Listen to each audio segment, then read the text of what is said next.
오늘 임마누엘로 오신 하나님이라는 말씀의 제목으로 주의 음성을 듣는 주일 아침 되었으면 좋겠습니다.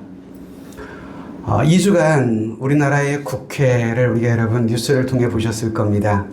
대통령의 계엄령 선포로 인한 탄핵 사태가 지금 벌어지고 있지요. 국회는 3분의 2의 찬성으로 탄핵을 가결했습니다. 이에 한 걸음 더 나아가 야당은 국무위원 및 군 관계자들까지 탄핵을 하겠다고 지금 소추하고 있습니다. 연이어서 계속 이어지는 탄핵 정국을 바라보면서 많은 국민들은 불안과 걱정 속에 있습니다. 이 나라가 장차 어떻게 될지, 또 이런 국가적 혼란은 과연 잘 수습될 수 있을지, 지난 70년 동안 쌓아왔던 우리 민주주의의 이 사회의 원칙이 행여 무너지진 않을지 등등, 이런 국가적인 엄중한 사태 속에서 어떤 사람들은 나가서 시위에 참여하기도 하고 그렇습니다만은, 여러분, 우리 성도들은 이 국가적인 혼란 속에서 무엇보다 나라를 위해서 기도해야 하는 줄로 믿습니다. 왜일까요? 우리 역사의 주관자는 대통령도 아니고요, 위정자도 아니고요, 역사의 주관자는 우리 하나님이시기 때문임을 믿습니다. 그래서 기도해야 합니다. 자, 오늘 본문은 스바냐 선지자가 예언한 예언의 말씀입니다. 스바냐는 유다의 요시야 왕의 종교개혁을 단행하기 전 활동한 선지자로 알려진 분인데요. 스바냐 선지자가 활동할 때 그때의 상황은 지금 어쩌면 대한민국이 처한 상황보다 훨씬 더 심각한 민족적 위기 앞에 유다는 놓여 있었습니다. 유다는 하나님을 섬기지도 않고 바알과 일월 성신을 숭배하며 이방신의 풍습을 따라 도덕적 타락은 극에 달해 있었던 상황이었습니다. 할아버지 므낫세, 아버지 아몬의 그릇된 신앙과 그릇된 이념으로 인해서 유다의 정치 또한 혼란이 극에 달해 있었습니다. 또한 여러분, 안보적으로도 북쪽 스구디아인들의 침략으로 인해서 유다 백성들은 두려움에 떨고 있는 그런 상황이었거든요. 한마디로 말하면 유다는 당시 총체적 난국이었다라고 말할 수 있습니다. 이렇듯 유다가 처한 나라의 위기 상황 속에서 스바냐 선지자는 하나님의 부르심을 받아서 이제 예언을 시작하는데요. 스바냐 선지자의 예언은 하나님의 심판이었습니다. 그래서 스바냐서의 주제는 여호와의 날이라고 하는 말입니다. 여호와의 날. 여호와의 날, 무슨 날일까요? 하나님께서 그 땅을 심판하시는 날, 바로 그 날을 가리키는 말씀입니다. 스바냐 1장 2절에 보면 여호와께서 이르시되 내가 땅 위에서 모든 것을 진멸하리라. 스바냐 첫 장 두 번째 절부터 스바냐를 통해 주신 말씀이 뭐예요? 이 땅의 모든 것을 전멸하리라. 진멸하리라. 특별히 6절에 보시면 여호와를 배반하고 따르지 아니하는 자들과 여호와를 찾지도 아니하고 하나님을 구하지도 않는 백성들을 무엇하시겠다고 말합니까? 멸절시키리라. 주님 하나님께서는 심지어 그렇게까지 말씀하고 계십니다. 이 심판이 얼마나 광범위한지, 지상의 모든 생물들과 사람, 특히 그 가운데 악인들은 예외 없이 멸절의 대상입니다. 3절에 보면 스바냐의 예언은 그래서 한마디로 말하면 심판으로 시작하여 심판으로 일관되어 있습니다. 스바냐를 가리켜서 일명 심판의 예언자라고 불리는 이유가 이것 때문이었습니다. 그런데 여러분, 17절을 보시면 스바냐는 그 무시무시한 심판을 예언하기는 했지만 심판만 바라본 것은 아니었습니다. 그는 하나님의 심판을 증거하면서도 하나님께서 심판하신 이후에 하나님께서 그 땅에 베푸실 은혜를 바라보며 선포했던 선지자이기도 했습니다. 그래서 17절을 보시면 같이 읽어볼까요? 너희 하나님 여호와가 너희 가운데 계시니 그는 구원을 베푸실 전능자이시라. 그가 너로 말미암아 기쁨을 이기지 못하시며 너를 잠잠히 사랑하시며 너로 말미암아 즐거이 부르며 기뻐하시리라 하리라. 여호와께서 너희 가운데 계셔서 너희에게 구원을 장차 베푸실 것이라 예언하고 있습니다. 유다의 이런 놀라운 구원이 임하기 때문에 이어지는 14절에 보시면 그래서 스바냐는 이렇게 그 백성들에게 이야기합니다. 시온에 따라 노래할지어다. 이스라엘아 기쁘게 부를지어다. 예루살렘에 따라 전심으로 기뻐하며 즐거워할지어다. 왜요? 심판 이후에 베푸시는 하나님의 구원하심 때문이었습니다. 또한 16절에 보시면 주어진 삶의 현실 앞에서 낙심하고 당시 절망하는 그런 사람들을 향해서 말씀하기를 그날의 사람이 예루살렘에 이르기를 두려워하지 마라. 시온아 내 손을 늘어뜨리지 말라. 이렇게 말씀하고 있습니다. 주어진 현실과 그리고 하나님이 하시는 그 무서운 심판 앞에서 모든 것을 포기한 채 낙심하거나 좌절에 빠지지 말라는 것입니다. 그 가운데 하나님의 소망을 바라보라는 것입니다. 여러분, 이 예언의 말씀은 이후에 유다가 바벨론에게 멸망을 당한 후에 70년 이후에 남은 자들이 바벨론에서 포로로 돌아옴으로 이 말씀은 성취가 됐습니다. 이렇게 심판의 선언 중에 다시금 회복시키실 하나님의 은혜를 선포하는 스바냐 선지의 예언을 통해서 우리가 알 수 있는 것, 무엇을 알 수 있을까요? 하나님은 죄인된 우리들을 심판하시기 전에 우리를 구원하실 메시아 예수 그리스도를 보내시사 당신의 사랑을 보여주시려고 하시는 그 모습의 예표가 스바냐 선지자의 사역이었음을 보게 됩니다. 즉 스바냐 선지자의 예언은 장차 인류를 구원하실 예수 그리스도 하나님의 구원 사역을 미리 보여준 예표라 이렇게 보여주는 것이죠. 그렇습니다. 여러분, 하나님은 우리 자신의 욕심과 정욕을 따라 죄의 길을 걸어가는 사람들을 심판하시기 전에 이 땅을 구원하실 계획을 친히 세우셨습니다. 마땅히 심판받아야 할 백성들이지만 심판 전에 먼저 은혜를 베푸실 계획을 하나님은 세우십니다. 즉 하나밖에 없는 자신의 독생자를 우리를 위해서 보내사 그를 믿는 모든 자들을 구원하시려고 하시는 하나님의 계획, 그 계획을 따라 하나님께서 예비하신 메시아, 그가 오신 날이 바로 여러분 성탄절인 것입니다. 즉 성탄절은요 어떤 날일까요? 하나님이 우리를 구원하시려 이 땅에 오시어 우리와 함께 하시는 날, 바로 그 날이 성탄절인 것입니다. 그래서 주의 사자는 요셉에게 나타나서 마태복음 1장 21절에 이렇게 선포합니다. 아들을 낳으리니 이름을 예수라 하라. 이는 그가 자기 백성을 그들의 죄에서 구원할 자이심이라 하니라.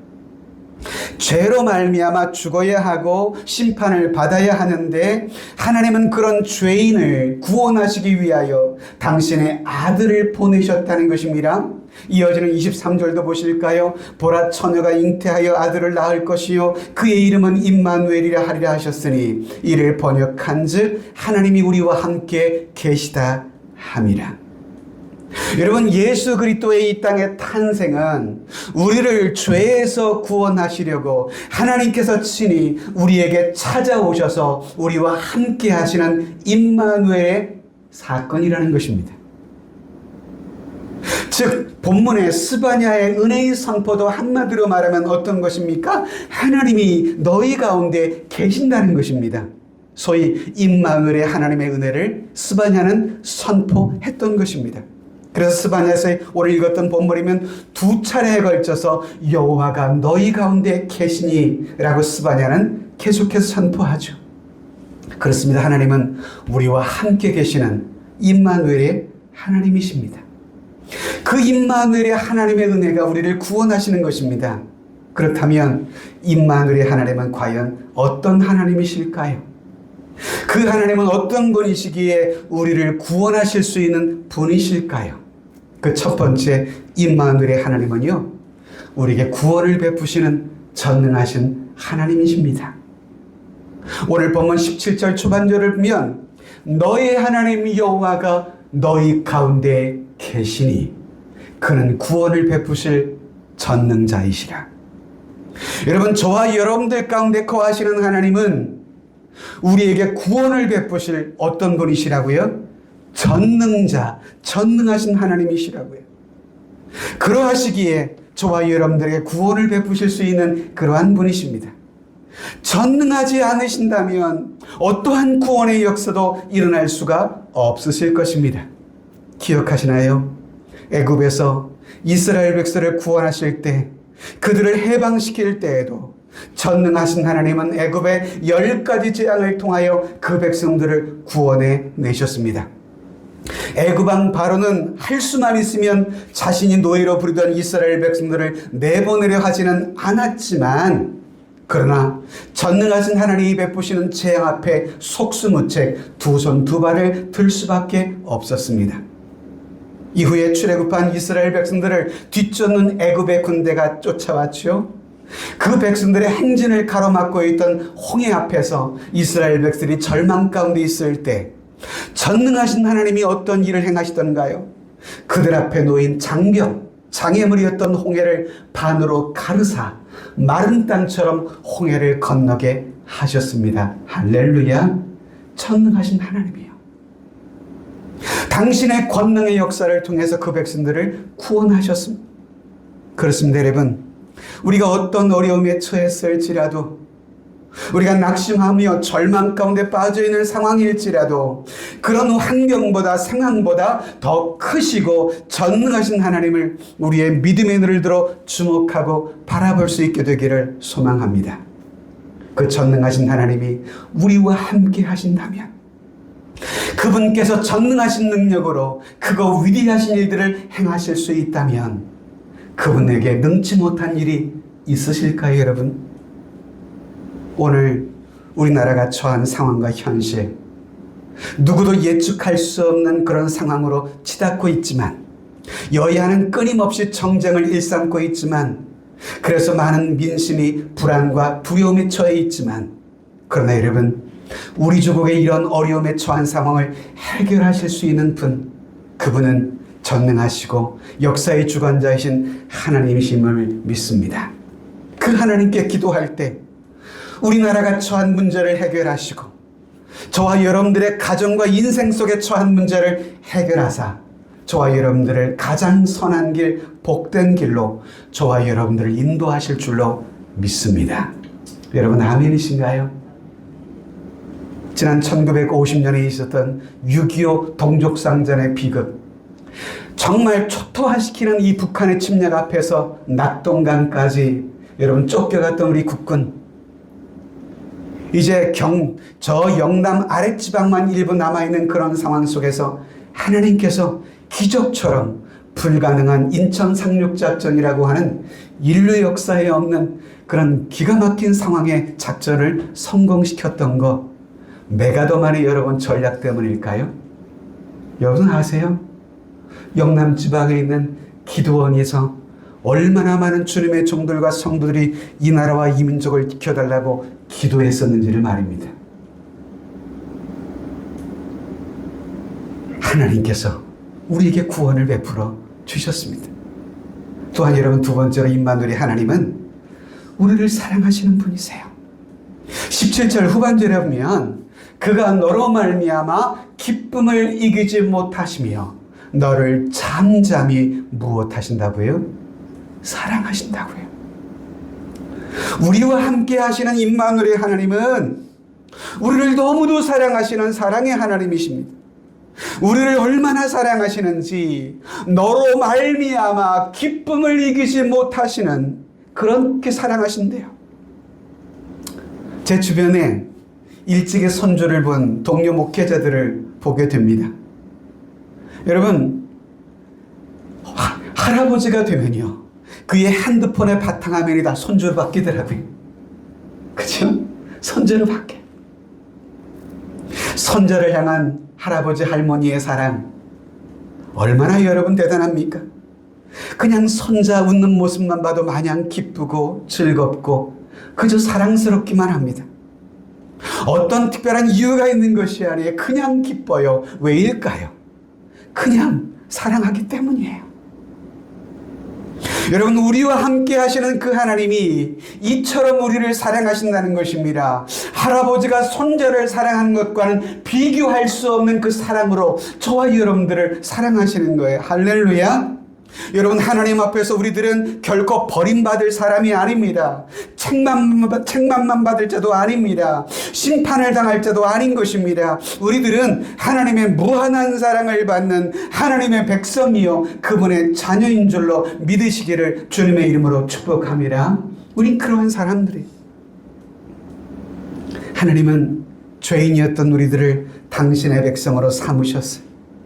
그리고 우리들을 당신의 자녀로 친히 인정해 주셨습니다.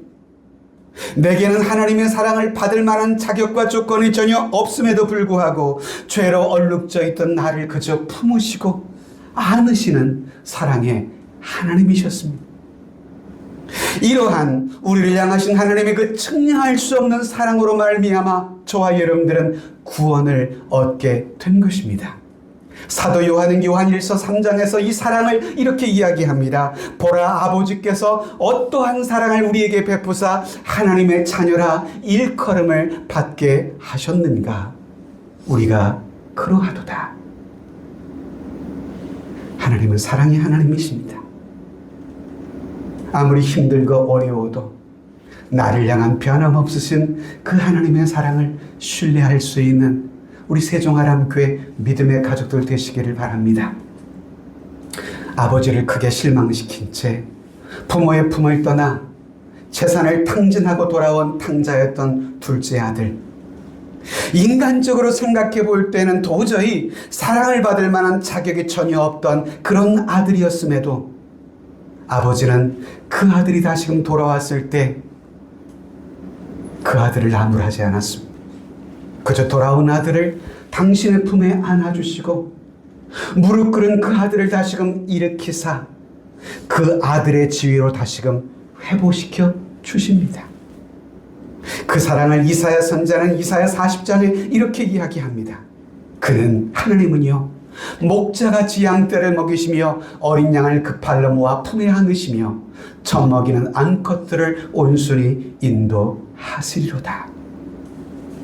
그러니 여러분, 하나님이 나를 얼마나 사랑하시는지를 분명히 알고 그 어떤 상황 속에서도 낙심하지 마시기 바랍니다.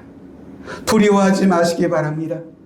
언제나 변함없이 나를 사랑하시는, 지금도 나와 함께 하시는 임마누엘의 하나님을 믿음의 눈을 들어 바라보며 그 하나님을 신뢰할 수 있게 되기를 주의 이름으로 축복합니다. 또 마지막으로 임마누엘의 하나님은 어떤 하나님이실까요? 그 하나님은 우리와 함께 하시기에 이후에 우리로 하여금 칭찬과 명성을 얻게 하시는 하나님이시라 이 말씀입니다. 19절 후반절에 보면 저는 자를 구원하며 쫓겨난 자를 모으며 온 세상에서 수욕을 받는 자에게 무엇을 얻게 하시라고요? 칭찬과 명성을 얻게 하신다고요. 누가요? 주어가 빠져 있습니다만은 하나님이요. 여기서 보면 저는 자, 쫓겨난 자, 수욕받는 자, 이런 사람들은 오늘날로 말하면 자신의 죄의 대가를 치러야만 할 죄인들을 가리키는 대상들인 것입니다. 그런 죄인들을 하나님은 당신의 사랑으로 그들을 용서하시고 그리고 용서받은 그들에게 무엇을 얻게 하신다고요? 칭찬과 명성을 얻게 하신다고요. 그런 하나님의 사랑을 사도 바울은 로마서 8장에서 이렇게 말씀합니다. 자기 아들을 아끼지 아니하시고 우리 모든 사람을 위하여 내주신 이가 어찌 그 아들과 함께 모든 것을 우리에게 주시지 아니하겠느냐. 바울은 무엇을 말씀하고 있습니까? 자기 아들을 아끼지 아니하시고 우리를 구원하시기 위해 보내신 그 사랑의 하나님이 그렇게 구원하신 우리들을 왜 축복하지 않으시겠냐고 반문하고 있는 것입니다. 우리를 사랑하시고 당신의 자녀로 삼아주셨다면 하나님께서는 우리에게 필요한 모든 것을 주시는 하나님이시라 이 말입니다. 온 세상에서 수욕을 받는 자들에게 칭찬과 명성을 얻게 하신다 라고 하는 것입니다.